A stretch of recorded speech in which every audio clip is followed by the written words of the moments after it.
just take a little minute to set this up. Thanks for having me. Thanks to Pat and thanks to Peter and the boys here at Crow Park for, first of all, inviting me back to Ireland for 4 days. Our boys are back into training this morning, and they're back into do fat testing and time trialing. So I'm missing out on that, which is a good thing. Basically, what I'm just going to speak about, all the points that I've spoke about tonight, or that have been spoken about tonight, I'm going to touch upon as well. And it's interesting when I see Martin's stuff. We actually do very, very similar stuff in terms of how we coach and how we go about our games practice as well. To put it in context, we probably play 80% games based, and then there's about 20% in terms of first touch and linear drills and whatnot, just to get a bit of run in the legs and get a bit of first touch and a bit of feel good factor about the players. AFL it's a very statistical game. It's a very tactical game. There's a lot of structures around it, but at the end of the day, it's a game. And as we alluded to earlier, the game is central to everything. So I just want to take you through a scenario, and Damien touched on it there. We're 5 years in the competition, and I'll go through more so in the morning what the Giants are about and where we came from and all that journey and all that sort of stuff. But this year we were lucky enough to reach the preliminary final, and that's literally getting to the semi-final, and we were just one kick away of reaching a grand final. So saying that, then we didn't make it, so there was something wrong. And we as a coaching group and as a coaching staff and a playing group, we went back and we asked the question, why?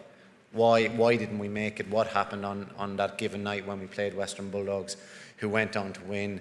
And basically we came up with this scenario that our decision making on the night wasn't good enough. And that's the bottom line. And in Australia and in AFL, it's a ruthless sport, it's a professional sport, and the players get paid a lot of money, and us coaches, or some of the coaches, get paid well enough in terms of putting your job on the line or putting yourself on the line to perform at your best every day. So we sort of stripped everything back after the game in September, and we asked ourselves why. Why the question? So basically we have to get better as a team if we want to push forward. So I was lucky enough to coach our backline last year, and I had responsibility for about 12 players on any given day. We have 6 backs as well, and we normally have a 7th defender playing, which we use a rotation system.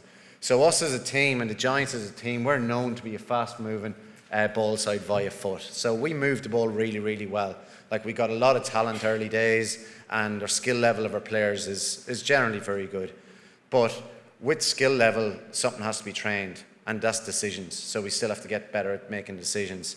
But on top of having are known to be a fast-moving ball side via foot, we also have really hard, aggressive running half-backs. So, it suits our game, it suits our game style, and we sort of want to sell a message to sort of increase our membership and all that, to play an attractive brand of football. So one of our key stats this year, and coaching the backline, was ball movement. I'm going to talk purely from an offensive point of view, and we split the game generally into 2 areas, offense and defense, so attacking and defending, if you want to call it like that. One of my key stats in the backline was to have 12 switches in play. So switch and play, as you would probably know already, is basically moving the ball from one side of the ground to the other. And the key reasons why we try and switch the play is to shift the defence of the opposition to get the ball moving forward. So there's 3 parts of our KPI here, or 3 parts of our main stat. Is number 1 is a switch. So we aim for 12 switches a game. AFL is played in 4 quarters, so that's 4 switches per quarter. Doesn't sound like that much, so it's a good stat to have. We talk then about 55% going forward of centre. So FOC is forward of centre. So if you can imagine in Gaelic terms, if someone in your back line switches to play, and then you've got a stat to move it forward of centre, and then we look at another stat about 40% going inside 50, or in Gaelic terms inside 45, basically. So, because if you don't get the ball inside 45, ultimately you can't score. So this is what we talk about in terms of how we try and play our offensive game, or it's one component of how we try and play our offensive game. And that really stood up to us in the home and away season. We played 22 games in home and away season, just 23 rounds, and we ultimately were third in the competition for this. So it's a pretty good stat, and You know, we give the players a pat in the back and stuff like that. We've played some very good teams. We ended up finishing 4th in the overall competition in the league ladder, and we finished 3rd in terms of statistics for getting the ball forward to centre to inside 50 to create scores. But there's always a but. Come finals time, what happens in finals? And Martin alluded to it, pressure comes up higher, you don't have much more time in the ball, there's more pressure coming on in terms of tackling, in terms of approaching teams, and you effectively do not have not enough time in the ball because the standards are being raised. We played Sydney Swans, which is our local team, and we effectively had 16 switches. Now, you say 16 switches, yeah, that's a lot. So I've made my KPI in terms of that. We've got it only forward to centre 46% of the time, but we only went inside 50, 29%. Now, that's a poor stat in terms of our ball movement. Now, we won the game. We ended up winning the game because we have a younger team and we physically blew Sydney out of the water in terms of our run and carry. But when we played the Western Bulldogs, they opted to not let us switch. We only got 9 switches. We only got it forward to centre 52% of the time, which was below our key stat. And we didn't get it inside 50, only 30% of the time. So if 9 switches, getting it inside 50, we only went inside 50 3 times on that night, or 3 point whatever on that given night. So how can you score from that? And we only missed out on winning the actual game by 5 points. So all these stats build up. So in our mind, to win the competition and to get going forward in 2017, we have to get better somehow. So this is a scenario I just want to show you, and one of the reasons why. And on any given night, we still have a young core group and one of the youngest playing lists in the competition, but we still have to get better in terms of what we're doing. This is still shot. This first one's a still shot, and this is an AFL oval. And what we have here is we've got a slow play scenario. So we've got a free kick right here in this sort of back pocket area, or this back flank area we call it in our game. And what we have is, you'll see here we've got opportunities where we want to switch the ball because we've got space. So we have got our players set up in structure. In terms of structure, yep, really, really good. We're happy with that from a coaching point of view. In terms of our decision making, whoa, what should we have done? We should have opted to switch the ball. And now this is only one slide of maybe 6 or maybe 10 I could have put in, because we had a lot of scenarios like this on that given night. Down the line, we've had a 5v4 target long down the line. LDL is long down the line. We'd 5v4. So the decision that the kicker over here had was, does he kick it long down the line? He sees 5 Giants players to 4 Bulldogs players. Yeah, that's a good result. We'll outnumber them down the line. Or we switch. He took neither. Okay? What the kicker failed to recognise, and the decision that he failed to recognise, was that we were outswarmed outside the contest. So we'd only 2 versus 6. So the Bulldogs outswarmed us around the contest. They were basically letting us kick the ball long or letting us take the switch because they had numbers to counteract. So their tactic on that given night allowed them to win the ball back easily. Would they allow us to switch the ball? They possibly did, but we didn't take it because the decision wasn't made. Did we go long down the line to take the long down the line switch? No, we went long down the line, but once that number went long down the line, these 6 Bulldogs players just pounced, and it became a 10v6 scenario. 10v6, do your maths, isn't going to win anything. So what do we do now? We go back to the grindstone, and we're in pre-season training. So we've stripped everything right back, and we've seen a lot of this already tonight. But what we're aiming to do now is play little games like 8v4 situations. And you'll notice here there's 3 different colours. You've got pink, you've got orange, and you've got yellow. And it may be hard to see on the screen. And basically what it is, it's 2, there's 3 teams, but 2 are working together at any one time. It's the way we promote it. And the aim of this game is to have it in confined space. So all we're using here is cones along this side, and a coach up here, and a coach down here receiving the football. So I'll just let it play out and let you see. The whole idea of this is best option football, is to take best option, is to actually promote mistakes, as well as to allow players to have the ability to take kicks. And you'll see as it goes on that players will take some kicks, some will be turned over, the skill error mightn't be there. But what we want to push to the players that they have the 2 seconds to basically kick the ball. That's what we're trying to achieve. Best option footy to move the ball as quick as possible. So from there then, what we do is develop it into 11v12 situation. And that could be a 13v12. So we try and use uneven numbers. Why do we use uneven numbers? Because we aim to use best option footy and define the free player.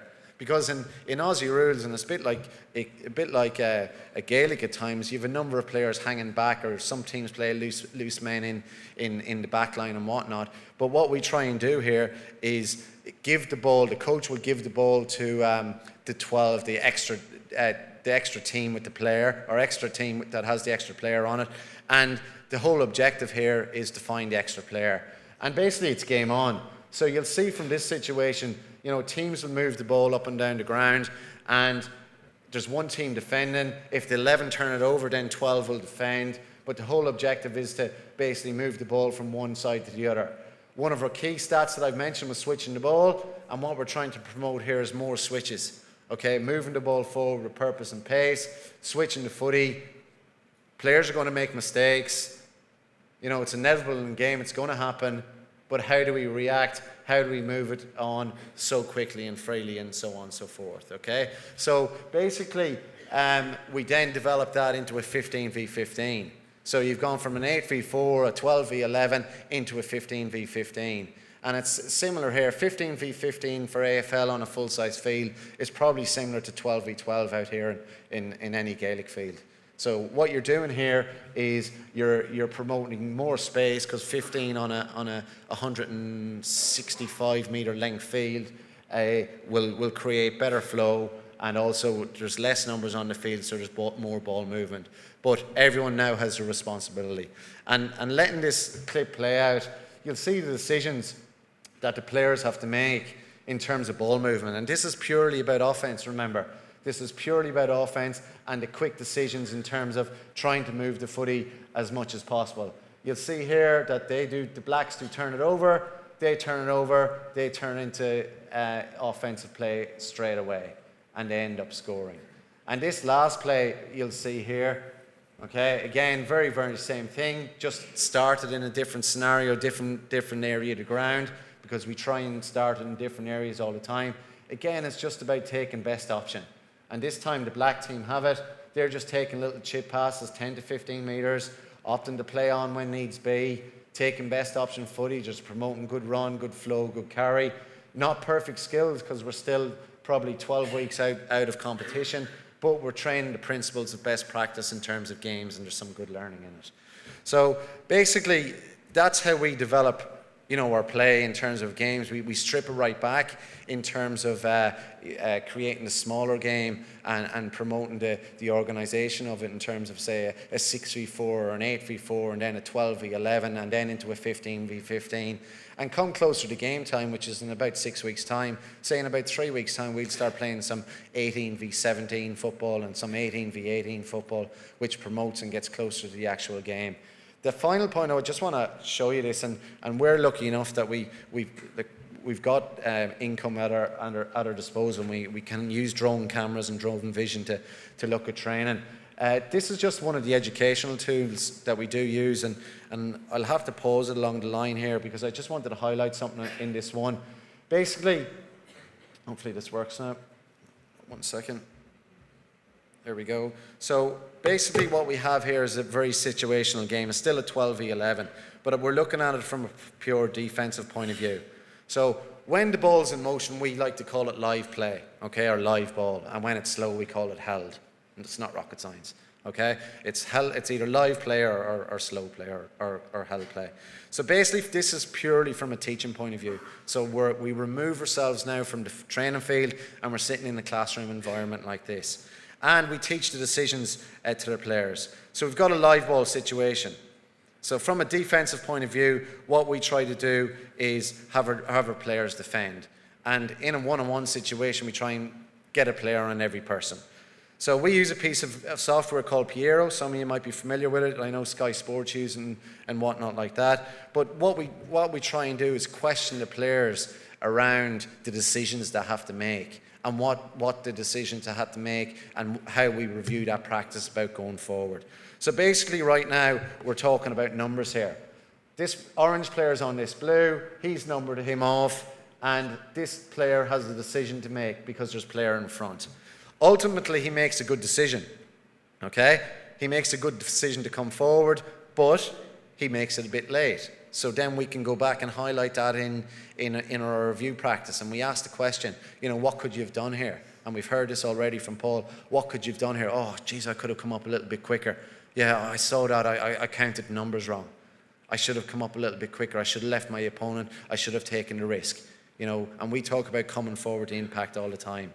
And then that leaves decisions for people behind it. And all this does is create this discussion, all right, and it promotes opening questions within our training sessions.